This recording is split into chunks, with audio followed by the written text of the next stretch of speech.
Hello all, we're just going to leave it another 15 seconds or so to let people log in and then we will commence.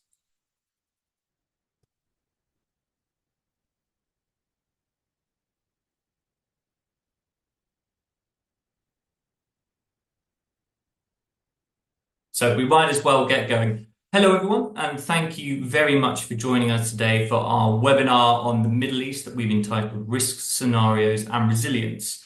We've set up this webinar owing to the current situation in the Middle East. On the 28th of February, the US and Israel conducted offensive operations against Iran. Since, Iranian forces have conducted thousands of retaliatory strikes against many countries across the Gulf and beyond, while US and Israeli strikes were successful in killing the Iranian supreme leader, Ayatollah Khamenei. Strikes are continuing, disruption to transport is critical across the region, and the international community is navigating the results of the air-based conflict. Today, we'll be looking at the key developments and analytical judgments, providing forecasting and indicators, before providing practical and medical advice for those impacted by the situation. Just to start with a bit of housekeeping, we do have time for questions at the end, so enter any questions you like in the Q&A box at the bottom, and we'll try and endeavour to answer as many of those as possible towards the end. The recording of this webinar will be sent out afterwards, which you are welcome to share onwards with colleagues. And in terms of future updates from us, we're keeping a close eye on the current situation and may run additional briefings similar to this one. If so, we'll share information about the time and date once those are finalised. So in terms of our panellists today, with us we have Rob Walker, who's the current Director of Humanitarian Assistance and a former infantry officer in the British Army for 14 years. We have Alice Duman, Regional Intelligence Analyst specialising in the Middle East and North Africa at Healix, and Dr. Luke Kane, a Senior Medical Officer at Healix and an experienced international GP in hostile and complex locations. And I'm Andrew Devereux, Global Risk Intelligence Manager, and I will be your moderator today. So to begin, Rob, could you just give us an overview of the current situation, summarise the current developments, and what the tactical and strategic implications of this conflict are? Yeah, thanks, Andrew. I suppose it's easy to say in hindsight, but it's now clear that the US and Israeli attacks on Iran starting on the 28th of February and in the days since were the culmination of several weeks of overt demonstrations of force and coercion directed against the Iranian regime. We saw a very rapid escalation in hostilities, probably greater in scope and intensity than anything we've seen since the early stages of the Iraq War in 2003. And it began with a similar complex decapitation operation, similar to the one that began the 2003 war at Dora Farms. And since then, we've been in a fairly classic, if unusually intense, action-reaction, counteraction cycle between the main parties. The key effects that we've observed so far, and no doubt felt by many of us on the webinar, including the panelists, are firstly shock. Although the attacks were threatened well in advance and the military forces were assembled in full view, there was still a degree of uncertainty about whether they would actually go ahead, and indeed the timing, if they were to do so, especially given the diplomatic efforts that were due to resume this week. As we now know, those threats were real, and that rapid escalation, as you mentioned earlier, has already led to the very drastic culling of the senior leadership of the Iranian regime, maybe as many as 50 senior figures and still counting, as well as the destruction of a significant part of Iran's naval forces, the systematic dismantling of its early warning and air defense networks, and also the targeting of weapons storage, production sites and launchers. In response, as we know, Iran has attacked Israel itself and US regional bases, inflicting casualties and infrastructure damage, and breaching a complex lead air defense network on several occasions. And the scale of that response obviously having a significant effect on expensive and finite regional stocks of air defense interceptors. Iran escalated horizontally as well as vertically, so spreading the attacks throughout countries in the region far more quickly and significantly than it's ever done before, and causing damage to civilian infrastructure. That missile duel has led to widespread disruption, the most obvious of which is the airspace closures and the suspension of commercial air operations through the Gulf, affecting hundreds of thousands of travelers who found themselves stuck in places like Dubai and Doha. And that's probably the most visible second order effect of the conflict. There's also been a modest rise in hacktivist cyber activity by pro-Iranian groups, and accompanied by warnings from Western governments of an increased threat of cyber attacks on companies. And those governments are also undertaking reviews of the threat from Iranian-backed or affiliated groups in Western countries and their ability to attack other Western interests further overseas. Following those effects, we're also now experiencing a very high level of uncertainty and anxiety globally across lots of different sectors, markets and audiences. That includes uncertainty about the safety of people, non-combatants in the affected countries, the regional workforce, and obviously the international travellers. There's also been an obvious impact and uncertainty around energy supplies and the potential impact on prices across the board, which is a concern to governments who are already dealing with cost of living challenges at home. There's also an impact on supply chains caused by disruption to shipping and air freight, and above all, uncertainty about how long this is actually going to last. And that's before you get to the bigger geopolitical implications of it, particularly of any sustained conflict. The nature of the leadership that might replace the current Islamic Republic, whether this is genuinely regime change or something that might look a bit more like regime amendment or a regime alteration, and what that means for further instability down the line, particularly if whatever emerges doesn't match the expectations of particularly the Israeli government, but also of other regional governments. And if the conflict goes on for more than a couple of weeks, what is the effect of the consumption of air defense munitions and attack munitions on stocks in other theaters, including Europe and the Indo-Pacific? And probably the other question weighing on a lot of people's minds is where next, because this won't be the last crisis that we're looking at in the next few years. Fascinating though those questions are, I don't think we've got time to cover all of them, Andrew, but so I'll hand back to you.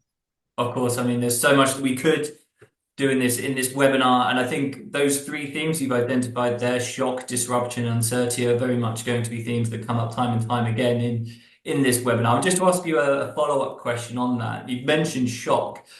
Do you think it was quite a deliberate shock tactic from all the parties involved on the 28th of February, both the US and Israel, in terms of the scale of their attack on Iran, and then the severity of the Iranian response was basically shock tactics used by all involved parties?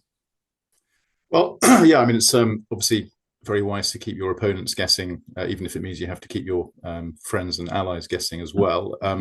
There's a sort of a pedantic distinction between surprise and shock, of course. I think this was probably a bit of certainly there was a surprise in terms of the timing, but the shock aspect is much more around the fact that I think the Iranian regime could see this coming. They would have been receiving messages not just through public sources, but also through numerous back channels. So they knew it was coming, and there just wasn't an awful lot they could do about it that they hadn't already done. And so that it's you can see the punch coming, but when the blow lands, it's still gonna hurt. So yes, there was very clearly that was an intention of the timing of the operation and the nature and the speed with which it escalated. Yeah, and I think you're completely right to say that the Iranian administration has been planning for this eventuality for many years, probably ramping that up in the last 6 months since June 2025, and the US attacks on its nuclear facilities. It's seen that this was probably on the horizon and got its tactical and strategic planning in place to be able to retaliate to the level that we've seen over the last few days.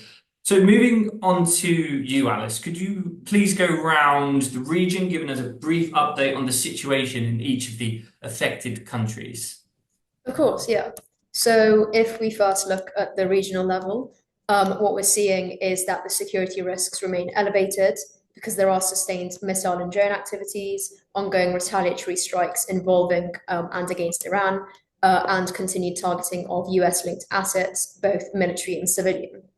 The elevated regional tensions are reflected in the widespread increases in our evacuation watch levels and external conflict risks, and we can see these in the table on the screen.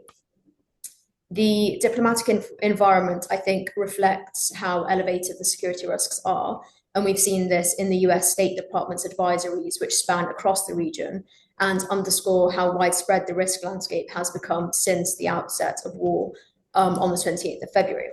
I think also this is why airspace disruptions and evacuation requests have surged and are, of course, ongoing. If we then delve into the more country-specific or the country level, I'll group the UAE, Qatar, Bahrain, and Kuwait together because these are representing the majority of evacuations and intelligence requests that we've received in the past few days. So if we start with the UAE, Iran has concentrated significant retaliatory strikes against the country. So Emirati air defenses have intercepted large numbers of ballistic missiles and drones. And while we have seen isolated debris impacts on and occasional minor infrastructural damage, critical assets do remain intact. So this is also why UAE's airspace is still open, although it does operate under heightened security procedures and adjusted routings. On the 3rd of March, we saw that the authorities confirmed that Dubai and Abu Dhabi airports could sustain about 48 flights per hour, which has increased the permissibility of evacuations from the UAE. But today, we still do see last-minute cancellations taking place. While the country does continue to face sustained Iranian attacks on the consular, travel, and foreign military infrastructure, the posture taken by the Emirati government is one of resilience, and defense systems continue high interception rates as the authorities are pushing for a kind of return to normalcy. If we then move to Qatar, Qatar's also faced heavy operational impact. So over the past few days, we've seen ballistic missiles, drones, as well as Iranian fighter jets that have been detected and intercepted over the airspace.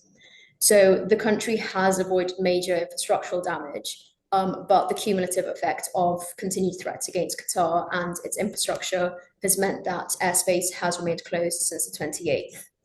The closure has significantly disrupted aviation, and therefore it's kind of eliminated Doha as an evacuation hub. Then if we move to Bahrain, Iranian strikes have directly targeted US air bases at Sheikh Issa, and we've seen drone impacts near an Amazon data center. The King Fahd Causeway was also reportedly targeted, but it does remain operational. And airspace in Bahrain remains closed, with ground moves to Saudi Arabia the only feasible evacuation route. And then finally, in this grouping, Kuwait has seen some of the most severe consequences, including the Iranian strike that killed 6 US personnel at a tactical operations center. The attacks have targeted Kuwait International Airport, US Army installations, and the US Embassy. So the airspace remains closed, and as such, evacuations from Kuwait also require ground moves either into Iraq or Saudi Arabia. If we then move on to the next grouping, I'll group Oman and Saudi Arabia together because they're currently the most viable evacuation routes due to their open airspace and the quantity of flights that are both departing and inbound. So Oman was affected slightly later than the other Gulf states, but has still experienced notable incidents. So these include strikes at the Duqm and Salalah ports and the confirmed hit on a vessel off the coast. Despite this, the airspace remains open and Muscat continues to serve as a viable evacuation hub. We did see a reduction in outbound flights between the 1st and the 2nd of March. This we've attributed to increased periods of projectile activity, but then as of today, the airspace remains open and flights are operating both inbound and outbound. And then Saudi Arabia has also, of course, been directly targeted. The strikes have impacted areas in and near Riyadh, the Ras Tanura oil refinery, Prince Sultan Air Base, as well as Riyadh Airport. So despite this, only a small segment of Saudi airspace remains closed, and that's the kind of northern area on the Iraqi border. But Riyadh remains fully operational and is one of the primary evacuation points in the region. Then I will group Jordan and Cyprus together because both countries have experienced spillover effects, but they do remain operational. So in Jordan, the main issue seems to be missile debris, and this caused the airspace to be closed or restricted on the 2nd of March, but then it's fully reopened as of the 3rd of March. And then in Cyprus, we have seen drone activity targeting an RAF base, including one strike that caused minimal damage. And then on the 2nd of March, we saw that Paphos airport was briefly evacuated.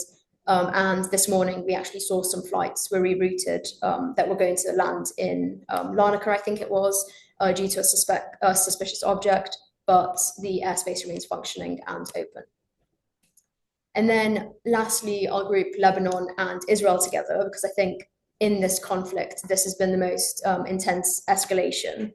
So the hostilities between Hezbollah and Israel have resumed, and I'd say that this has kind of definitively ended the ceasefire that was in place since November 2024. So what we've seen so far is a limited Israeli ground incursion into southern Lebanon. We've seen strikes across Beirut, and Hezbollah has launched its first long-range missile targeting towards Tel Aviv. And this is the first long-range missile since the ceasefire in 2024. But the IDF actually issued evacuation notices for anyone south of the Litani River today, and this is kind of indicating a return to the pre-November 2024 environment in Lebanon. And then finally, if we go to Israel, so Iranian salvos continue to target Israel, and there have been at least 11 confirmed fatalities. But the trend since the beginning of the conflict does seem to indicate that salvos are decreasing in number. So we saw, I think it was around 20 barrages on the 28th of February. And then as of the 2nd of March, we saw that there were, roughly 6 or 4. So while they are decreasing, the security environment does remain elevated. I think as an overall picture, what we're seeing is that airspace closures have concentrated in Qatar, Kuwait, and then Saudi Arabia and the UAE and Oman are remaining the most reliable evacuation corridors, but they are still operating under significantly elevated security conditions. Thank you very much, Alice. And just moving on to our key analytical judgments, which are being drawn from this situation. In a conflict as wide-ranging and dynamic and fluid as this, sometimes the key judgments can be lost among the sheer weight of noise and traffic and information that's coming out in a 24/7 news cycle. What are the macro level themes, topics, and patterns that we're monitoring and that have really emerged in this first week of combat operations? Yeah, so I think a few overarching trends are becoming clear. I'll quickly run through a few of these. So if we take one, it's that Iran's targeting pattern is intentional and hierarchical. So it's prioritizing US military installations, major aviation hubs, and energy infrastructure across the Gulf. This isn't, an uncalculated escalation. I'd say it's a calibrated pressure tactic that's designed to raise the costs for both the US and its regional partners. We are, however, seeing that we're kind of approaching many red lines in the region, though. And I think a clear indication of this was NATO air defense systems intercepted a ballistic missile in Turkey earlier today. And this will definitely be, crossing a lot of red lines. I think a second trend that we're seeing is that the Gulf is being hit to create systemic disruption, not because it's, the primary conflict ground, but because it's the region's logistical backbone and it's also perceived as a safe haven in the region. So through targeting airports, ports, US-linked assets, Iran is signaling that continued US-Israeli operations are going to and do carry economic and operational prices that the Gulf can't ignore. So I think what we're seeing through this is that, coercive pressure is being applied through creating disruption on a regional scale. The disruption isn't only seen in aviation, but the effective de facto closure of the Strait of Hormuz, combined with attacks on multiple commercial vessels in the area, and the cancellation of war risk insurance has effectively brought vessel traffic to a near standstill. And we're yet to see how Trump's vow to protect ships in the Middle East, if necessary, plays out. But I think it's definitely showing that, there's a rush to stop energy supply impacts. I think another trend that we're seeing is that there's going to be a shift in mediation in the region. So while Oman was, hit a bit later than the other Gulf countries, Oman being hit despite its neutrality does show that a mediator status doesn't necessarily guarantee protection anymore. And we saw this when Israel hit Doha because the Hamas leadership were, located there. So I think through this, the message is clear that mediators are now fair game pressure points, and that this is fundamentally changing how regional diplomacy is going to work going forward. And then the final point I think that's important to touch upon is that this conflict isn't just kinetic. We're seeing high levels of misinformation, and this is including, manipulated narratives, misattributed strikes, or just erroneous video footage. This is kind of creating an environment that's directly distorting situational awareness, and undoubtedly, leading to fear-mongering. I think a clear example of this is also how there were reports that a Pakistani TV channel was hacked, and that the broadcasted message was calling for a similar uprising that we saw in Iran.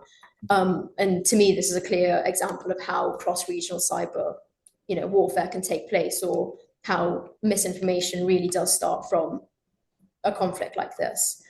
I think on the more global scale, there's also a high likelihood of globalized cyber spillover, because I think we will see hacktivists or opportunistic groups that are going to, exploit the crisis environment. And I think all of these points aren't just defining the environment we're in now, but they're also going to define, the post-conflict environment in the region and on a more global scale. Thank you very much, Alice. And yet, what you were saying there about misinformation, anecdotally, I've seen that myself when scrolling on X, formerly Twitter. Like, the amount of content you come across, which is either clearly AI generated, is being passed off as real footage from the conflict. I've seen videos which are clearly other events. I've seen a video which was Lebanon 6 years ago being passed off as something happening in Israel earlier this week. So that misinformation and the impact it can have either on public perception or on the general perception of the trajectory of the conflict is really important. So thank you very much for that. So I'm just going to touch a little bit on a bit of forecasting. So in terms of the overall scenario and the trajectory of the war, I think anyone who claims that they have insider knowledge of what the US or Israel or Iran are planning is incorrect. We have a very low confidence about the sort of overall trajectory of the conflict, which is why we've broken it down into several issues and tried to look at the sort of short to medium term rather than anything too long term. So in terms of military and combat operations, we've said that these are highly likely to continue for at least 2 to 3 weeks. As Rob mentioned, the US and Israel went in for a decapitation strategy, almost similar to what we saw in Venezuela, that if you cut the head of the snake, the rest might fall. We've not seen that. Iran are continuing to fight, and both sides are in this cadence of offensive air operations. Despite this, missiles, drones, and air defenses are a finite resource. All parties are unlikely to be able to keep up this current tempo of salvos, so we could see a gradual decline in the volume of strikes. Even up to the end of this week, we could see that decline. Targeting patterns are going to pretty much remain the same. US and Israel are hitting strategic targets in Iran, and Iran is attempting to cause regional chaos and disruption, as Alice mentioned there, is a key analytical judgment through targeting energy infrastructure, oil installations, transport hubs, trading routes, and that sort of thing. Both sides have indicated the intention to continue unabated through their actions and their ongoing rhetoric. I mean, still what success looks like to the US is unclear, whether that is whether that's regime change, whatever that potentially looks like in Iran, whether it is degrading both ballistic missile capabilities in Iran, nuclear capabilities in Iran. So we're not sure what success looks like for the US yet. And for the Iranian regime, this is an existential battle for survival. They are prepared to go into this war of attrition.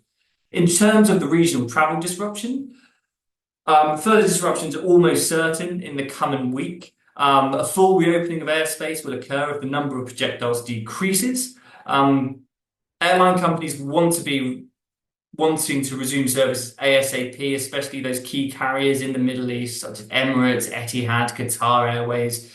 They have sophisticated internal risk mechanisms which will need to be satisfied, but obviously they have a commercial impetus to want to resume services. Even when they do resume services, they are going to be disrupted, oversubscribed, and there's an incredible backlog that they have to try and clear. And there's no guarantee that flights won't be rapidly cancelled or airspace reclosed if there's further projectile or missile fire. States are likely to continue to advise citizens to take commercial means wherever possible. State evacuation flights so far has been limited to vulnerable citizens. I think the UK has done one flight out of Oman for vulnerable citizens, for instance. And considering the volumes, there's 130,000 UK nationals alone registered in the Middle East. So any state-sponsored evacuation efforts would have to be huge in terms of volume and capability. But they will continue to encourage people to get out by commercial means. And evacuation options are highly likely to remain limited until the end of the week. Efforts will probably be slow, painful, but it very much is reliant on those commercial options opening up again. In terms of the conflict cessation, an end to the conflict, I think de-escalation is unlikely in the short term. This is related to what I said in the military and combat operations. None of the involved parties are currently looking for an off-ramp. The US has reaffirmed it is prepared to continue for at least 4 to 5 weeks. Iran is extending its targeting patterns. As Alice mentioned, a missile was intercepted over Turkey by NATO forces earlier today. So it's expanding its military operations. Even then, it's unclear who the US and Israel would even negotiate with in Iran if there was a push for a diplomatic solution. Who sits at the negotiating table from the Iranian point of view at the moment? That's pretty unclear. And if there was any sort of diplomatic end to this, the US would need to be able to definitively show its diffuse mission objectives before agreeing to any potential ceasefire. The decapitation strategy hasn't been successful in trying to follow that Venezuelan model, but it will continue to hit targets, but will need to be able to display some mission successes. The threat of a ground invasion by military troops hasn't been taken off the table, but it's likely this is more of a projection of strength rather than a credible possibility. Iran seems content with a war of attrition. As I said, they're viewing this, especially the government, as a existential crisis. If they lose this, then they lose power. Moving on to the sort of regional spillover. I mean, proxy groups are already involved in a way that we didn't see in June 2024. The Houthis are obviously well placed in Yemen to hit the Gulf of Aden, to disrupt shipping lanes even more, which is clearly within the modus operandi of the Iranian military regime at the moment. Despite this, the actions of proxy groups in Iran and Syria are highly unlikely to have a significant impact on the trajectory of the conflict.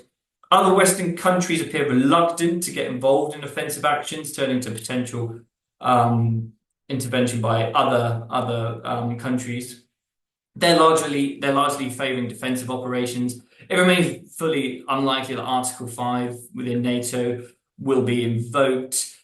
That's potentially just Iran trying to exert further pressure on the US and Israel, because as this conflict goes on, if NATO, the UN, the EU, Gulf countries try and put pressure on the US and Israel and Iran to try to come to some sort of negotiated solution, that would be one avenue towards a diplomatic solution. And in terms of the political trajectory, the regime change in Iran remains unlikely in the coming week. The IRGC appears to be consolidating power rather than fragmenting within Iran.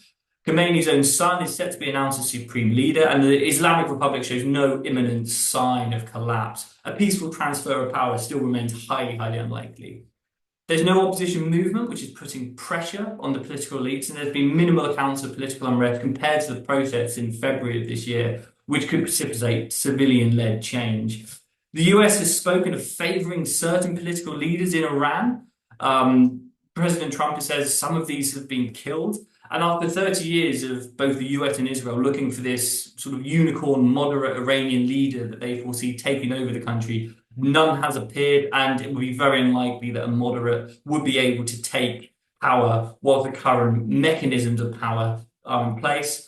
And finally, air power alone does not cause regime change. Iran is prepared to both withstand and inflict huge amounts of physical and economic pain to prevent any sort of regime change.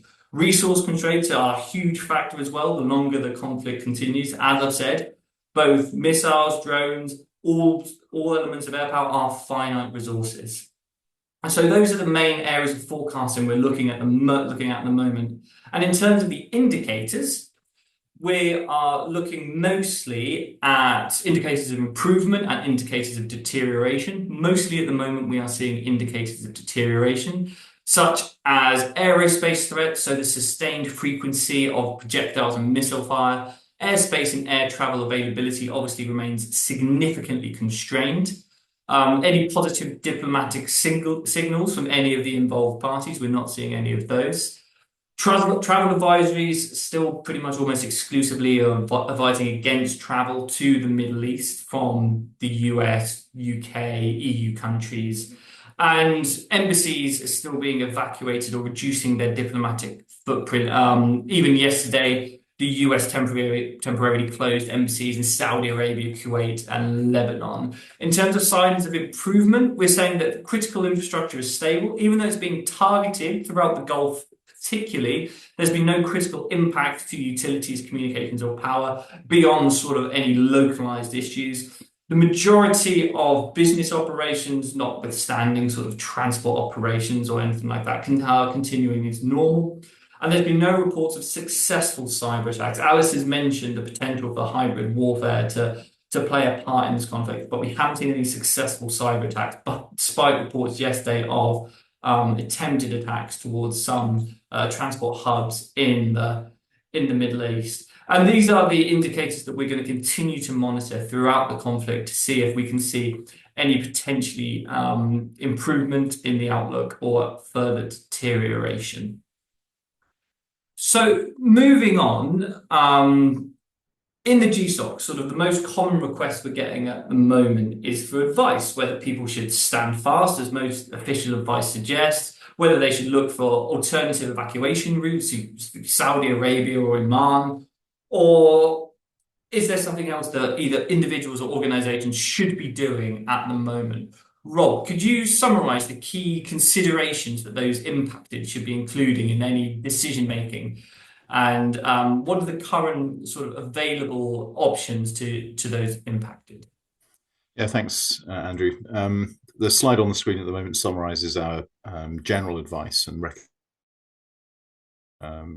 years of supporting clients successfully through similar periods of uncertainty. And they should be familiar to people who've been reading our reporting in the last few days. First of all, there is a lot of information out there. Not all of it's accurate or helpful, as Alice and Andrew, you've already mentioned. Very few people actually know what is going to happen next outside the Israeli, US and Iranian governments, and even they probably don't know in any great detail, or maybe even at all in some cases. So yes, as it says there, base your decisions on trusted, credible information sources. But as a natural contrarian, I do want to say a word in defense of this abundance of information, and even say a word in favor of X, because it's not, or certainly not just a cesspit for some of the worst of humanity. There's some good insight out there. And some of the better open source intelligence accounts on X did a very good job in the run up to the conflict of identifying proper objective combat indicators, if you like, that definitely helped, I think, increase confidence in assessments that action was imminent. And there are very good commentators on X and Substack and so on, who they will admit how uncertain it all is. They'll set out the limits of their own knowledge and experience, and what they try to do though is provide you with signposts to help you make sense of it, rather than pushing a particular narrative or viewpoint.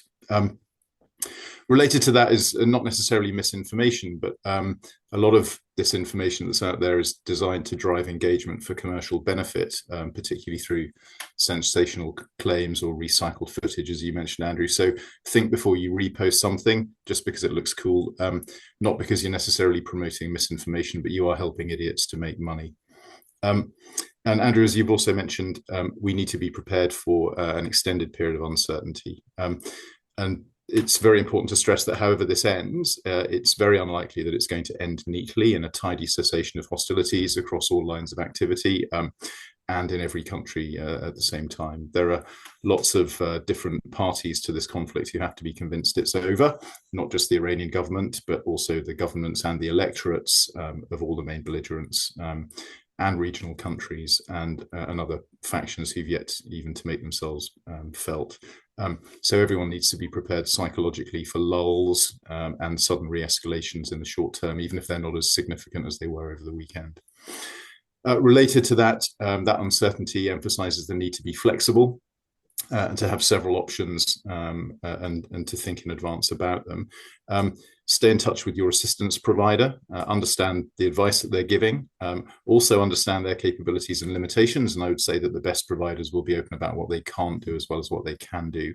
And particularly don't put all of your eggs into the government evacuation basket, because they tend to get oversubscribed. They don't necessarily go as smoothly as they might otherwise do if you're paying for them directly. In terms of guidance for decision makers, to summarize Eisenhower badly, plans are useless, but planning is essential. So if you're not already doing it, contingency planning to work out what you might have to do in the future, to understand the likely scenarios that you might face, and then identify your potential vulnerabilities. And the planning at a minimum should take into account the possibility of a short conflict, but also one that goes on for longer and potentially widens as well, and one that features effectively peaks and troughs in activity. You should also confirm your exposure, so stay on top of where all of your people are and make sure you're communicating with them. Make sure they know who to call, and also within your organization who has the authority to approve assistance if it's requested. Keep your passenger manifests up to date for international travelers so that you can move quickly if needed to, and also think ahead and identify potential alternative accommodation in case the threat changes in some of those Gulf countries. And make sure all of your people have access to essential supplies like food, water, and fuel wherever they are. One other thing I would stress to decision makers is the value of an after-action review at some suitable point. Any lessons that you can identify from what you are doing now or have done in the last few days, what you've done well, what maybe you've done less well, if you evaluate them objectively, are going to help you prepare better for the next crisis. And I think we can all be reasonably certain that there is another crisis coming at some point, whether it's in another round of violence in the Middle East or it's somewhere else. In terms of advice to travelers and employees who are in the region at the moment, it's relatively straightforward. Follow the advice of the host nation governments, register with your embassy and your own government's traveler programs. Stay in touch with your employer. There's a two-way relationship. The duty of care doesn't just go one way. And then at a simple level, if you are going out and about, just minimize the time that you spend in the vicinity of things that are potential targets, which would include, obviously, at the moment, US bases, any, for want of a better word, coalition bases in the region, and other facilities, including energy infrastructure. Clear? Yes, sorry, I was just going through the reams of questions that we've got coming in. So because of this sheer amount of questions that we've got, Rob, would you mind giving us a quick overview on the UAE and particularly the cities of Dubai and Abu Dhabi, because that's where we're seeing a huge concentration volume of requests, and that's where the majority of UK nationals are stuck at the moment. Is there any specifics that the audience should be aware of? Yeah, well, so you can see up there, obviously, the fact that missiles have been fired at and over the UAE changes the security environment fairly considerably. But despite that, obviously the states have a very strong integrated layered air defense system that's mitigating some of those threats. They are still real, but despite that, business activity appears to be relatively normal. So people are largely going around their lives.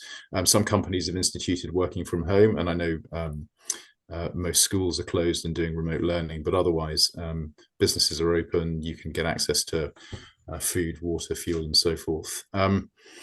The government has warned people in the UAE about sharing information that could be misinformation or disinformation, and there are potentially legal consequences from that, which just reiterates the point we made earlier about not sharing information if you're not confident about the sources. But overall, the risk rating at the moment remains low. The advice is to remain in place. If you do want to depart, then it is possible to do so. Airspace has reopened, and there are a limited number of departures at the moment, but they obviously will be very heavily subscribed. So don't do anything, don't move or give up a hotel room or anything like that until you've got a secured booking. Other options in terms of planning ahead for any escalations, if there is no commercial availability in the UAE, there are broadly speaking, two alternative options. Both of them involve ground moves, one of them into Oman for a departure through Muscat, and the other by road to Riyadh in Saudi. Both of those are quite complicated and quite challenging moves to make, particularly the move to Riyadh, where the infrastructure is probably slightly better able to cope with large volumes of travellers than in Muscat. But the flip side of that, because there's always a trade-off, is that Muscat obviously is closer. But because it's closer, there are more people there, and I suspect the demand is going to be higher than it can process easily. And there have been anecdotal reports of people waiting several days for flights, which just reinforces that advice of not moving until you've actually got a confirmed ticket. If you're there at the moment, I would also reiterate subscribing to the government's dedicated emergency alert system. Don't spread information, and make sure you stay in touch with Healix as well. Thank you, Rob. And just because we've got one question directly related to this and something on this slide, the question was, what would we need to see if we were going to raise risk rating for the UAE from low? Alice or Rob, I'm not sure which one of you just might want to give a quick summary on that. Yeah. So in order to raise our risk rating, we'd have to also see raises in the other sub-risk factors. So on the table that we saw earlier when I was speaking, a few of the country, or most of the countries actually, that the evacuation watch level was increased for, they also saw increases in the external conflict risks.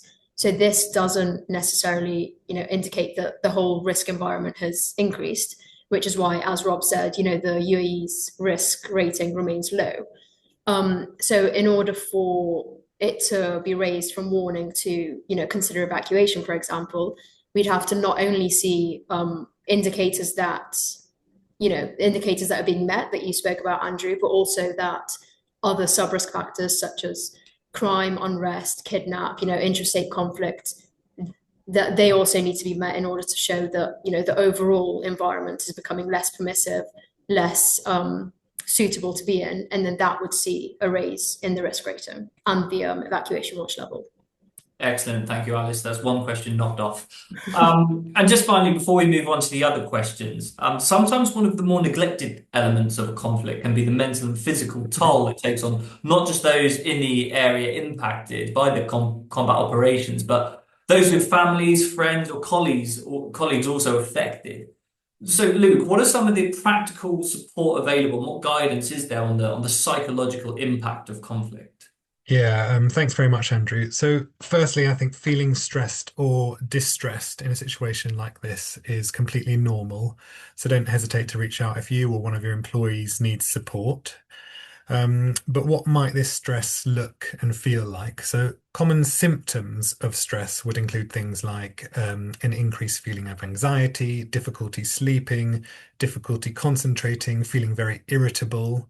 You may also feel helpless, frustrated, and like you have no control over the situation. For travellers that are currently stranded or facing uncertainty, these are additional stressors. And this disruption might be to your normal routine, concerns about onward travel, how you get home, financial worries, separation from family, friends, pets, like someone's mentioned in the questions. And that uncertainty itself is one of the strongest drivers of psychological stress. And this, as we've heard, is a very uncertain situation. But what can you do to support your mental resilience? What have we learnt from people who have gone through similar things in the past?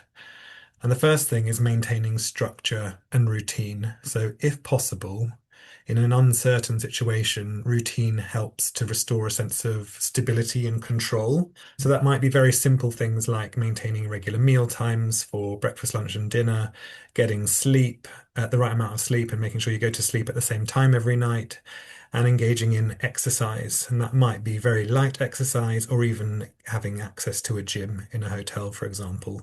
Exercise is one of the most important things you can do to reduce stress levels and improve your sleep, which has overall benefits.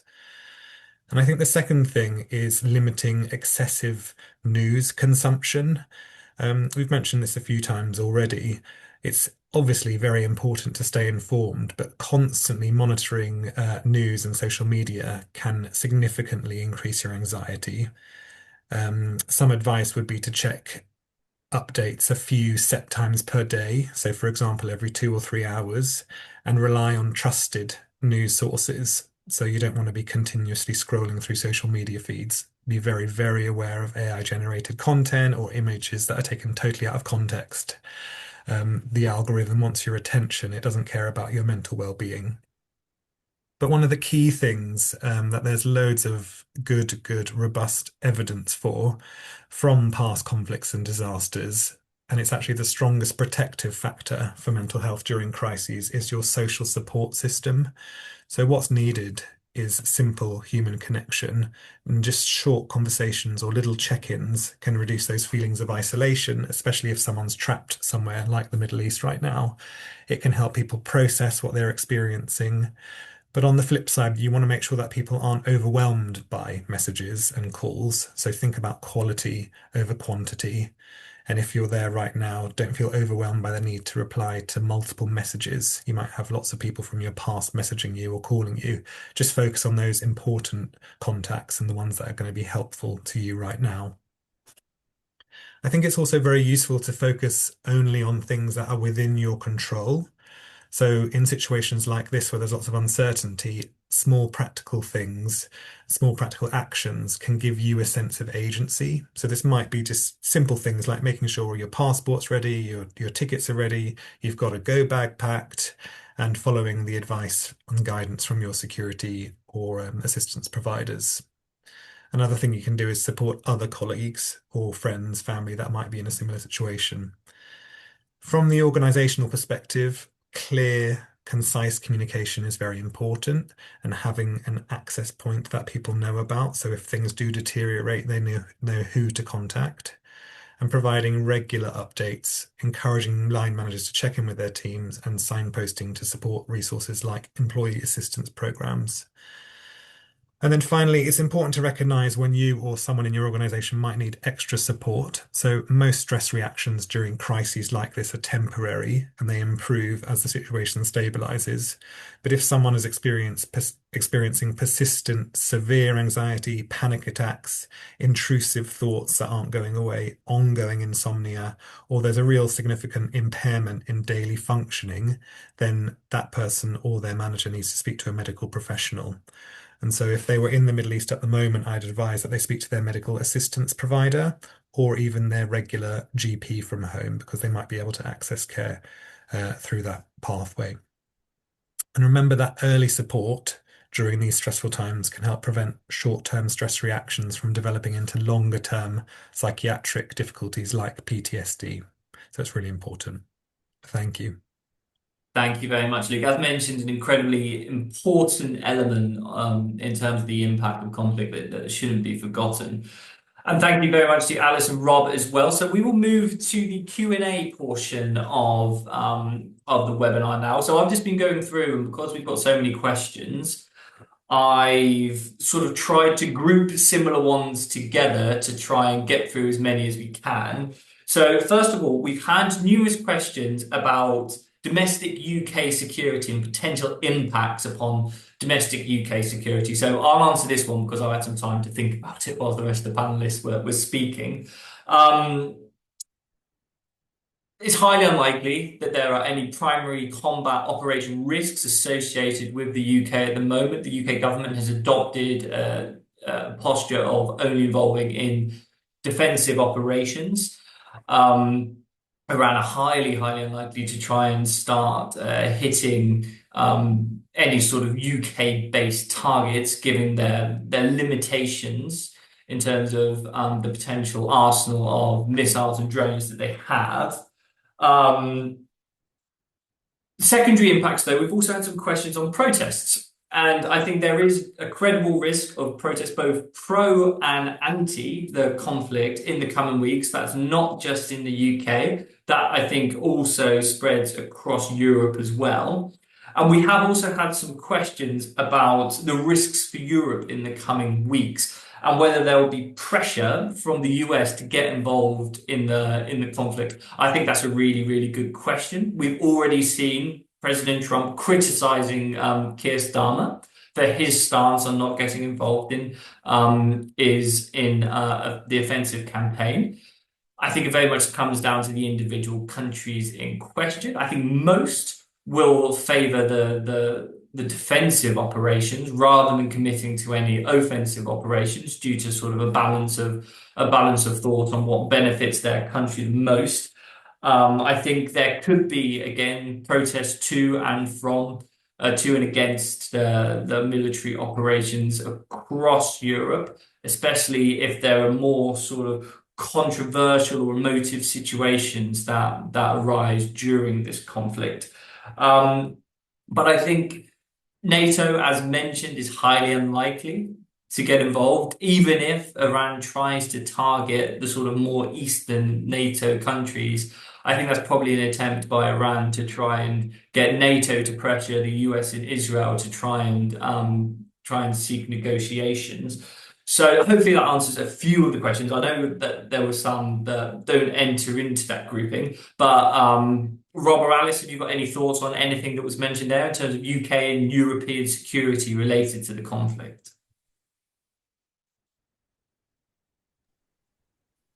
Go ahead. Go on, Alice, you go first. I was just going to mention, yeah, like as you said, Andrew, I think based on precedent from what we've seen since October 7th as well, in European capitals, I think we're going to see protest locations, outside consulate buildings, outside US embassy buildings, that kind of thing. And I think it's a very credible risk. But I think another risk is also we might see an increase in, terrorism in areas in Europe. But I do think that the European, authorities and governments are aware of this. They'll be aware of misinformation and disinformation, which we've spoken about a lot. And I think, they will be able to have the capacity to kind of mitigate such instances. But I do know that there's been a lot of chatter online about, particularly in the UK, whether there'll be an uptick in terrorism. Yeah, we've had a couple of questions about the potential for an uptick in terrorism as well, especially sort of, is there any sort of Shia groups that could sort of have the same sort of infrastructure we've seen previously with ISIS as a Sunni group who are reacting against this sort of military operation? Yeah, I think if we're talking about the Middle East, I think we've already seen, mass unrest in Bahrain related to what's going on in Iran. I think there's a very credible chance that there's going to be unrest in maybe Yemen, in Iraq, just because of how kind of fragmented the society and the environments are there. And yeah, that's definitely one to keep an eye on. But I think just because we don't really know the trajectory of the regional security level at the moment, I think it's difficult to make long-term assessments on that. Sure, thank you, Alice. And Rob, question if I could direct it to you because it's related to a couple of the points you made in the webinar. So I think one of the bits of advice you gave is to follow host nation advice. We've got a question here, which is, what if your employee's own nation's government advice is to leave the country by commercial routes, but local government is to shelter in place and that there's no need to leave the country? If you're going to contrasting questions, if you see what I mean. Yeah, I mean, yes, I guess it is a knotty one because it will have implications for insurance potentially if if the host government is if the employee's home government is advising them to leave. I would suggest in those circumstances that actually what you need to do is speak to a third party. I mean, I know I would say that, right? But I would suggest speaking to a third party such as Healix, so you can understand the specific nature of the threat to your people, to your businesses, without wanting to cast aspersions about government recommendations. They're not always objective or transparent. Some of them are intended to send diplomatic messages. Some of them are intended to reduce the problem that they would face in the event of an evacuation. So if you can persuade people to leave under their own steam beforehand, then obviously it makes your liability to evacuate them through charter and so forth is reduced. I'm not saying that is what's happening, but this is a hypothetical example. So I would suggest where that happens, where there appears to be a tension between the two, that's actually where where your third party advisor comes in. Is that a good enough answer? Yeah, thank you, Rob. Sorry, I was just looking. There was a similar question which I'm just trying to find. Here we go. There was a question which was, when you register, we told people to register with embassies. When you register with embassy and home government traveller programs, is this more than simply completing the FCDO form for the area you currently are stuck in?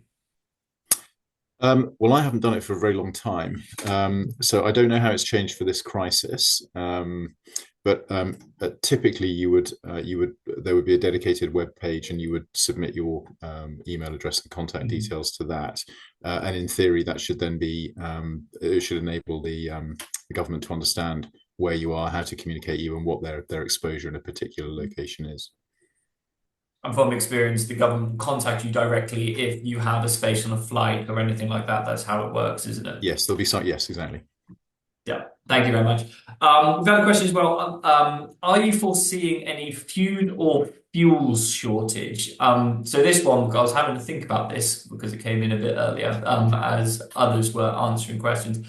I think the answer is there going to be a shortage? No. But I think we'll probably see rising costs. I mean, we've already seen the fuel transport is being targeted. I think that's a deliberate by Iran to try and maximize chaos and try and bring the US and Israel to the negotiating table.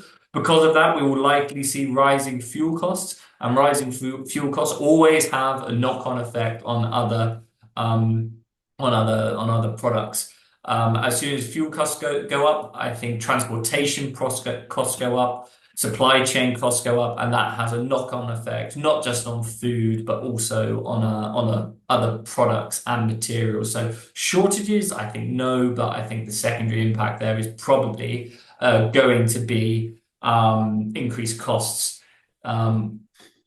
If I may, in terms of the shortages, I'm just thinking of the early days of COVID. In the UK, where there was no problem with the supply chain for lavatory paper, but there were shortages of lavatory paper across the country because people thought there was going to be a shortage, and so they started. Well, when does prudent preparation become panic buying? And so I would suggest that's probably one of the indicators you need to look for in places like UAE. Is there a sudden run on fuel? Yeah. That is going to stress the local government's ability to resupply the filling stations. Does someone decide there's going to be a shortage of, I don't know, pick a random commodity like toothpaste or something like that? So I just do think it's worth keeping that in mind, because people do behave strangely under stress, particularly if they're being told things that aren't true. Yeah. Thank you very much, Rob. And that's all we've got time for today. Thank you very much for your questions. Thank you very much for attending. As mentioned, the webinar recording will be circulated shortly, so please keep an eye out for that, and it'll be posted on our website. If you'd like to keep up to date for information on the Middle East, you can keep an eye on our Middle East Hub, where we'll be publishing free daily rolling situation reports about the current situation. The link will be shared with you afterwards.